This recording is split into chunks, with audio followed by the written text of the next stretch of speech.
राम राम भावांनो, मी ऋषिकेश देशमुख. आज आपल्याला जायचं आहे LTP खेळायला. मग आपली 220 काढली आणि आलो मसरूळला. मसरूळ आल्यावर म्हटलं पहिले ना पोटात थोडीशी भर पाडू. मग आलो या बेळच्या गाड्यावर. इथं एक दहीपुरी खाल्ली, दाबेली खाल्ली आणि तिथं मग तेवढंच थोड्या वेळाने ना गोविंद भाऊन ते येणार होते. गोविंद भाऊन ते आले. ते म्हणे आम्हाला पण एक बेळ सांग. त्यांना एक बेळ सांगितली. त्यांची बेळ वगैरे खाऊन झाल्यावर आम्ही निघालो परत टर्फला.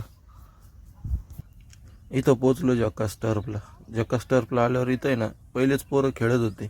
आमचा स्लॉट होता 8 ते 10. आमचे पोरं येईल नव्हते. मग पंख्या आला, मया आला आणि हा शुभ्या, वेळेचा बांधील माणूस. टायमाच्या कधी बी 5 मिनिटं आधीच येऊन बसलेला राहतो.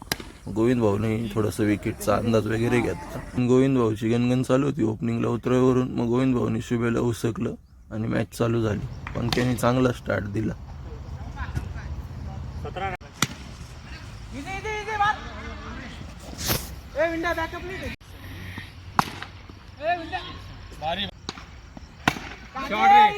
अरे वरती मार नाही शिव्या थोडे.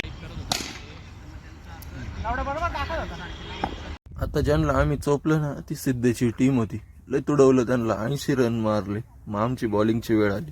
थोडं डिस्कशन वगैरे करून पंख्यानीच पहिली ओव्हर चालू केली. अशाच पद्धतीने 5 मॅच झाल्या. 5 मध्ये 3 मॅच आम्ही जिंकलो आणि सिद्धेच्या टीमचा पार भुगा करून टाकला.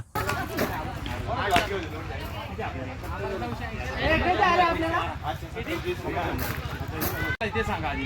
मी नाही केला. जो फोन केला 980 आम्हाला आले ना.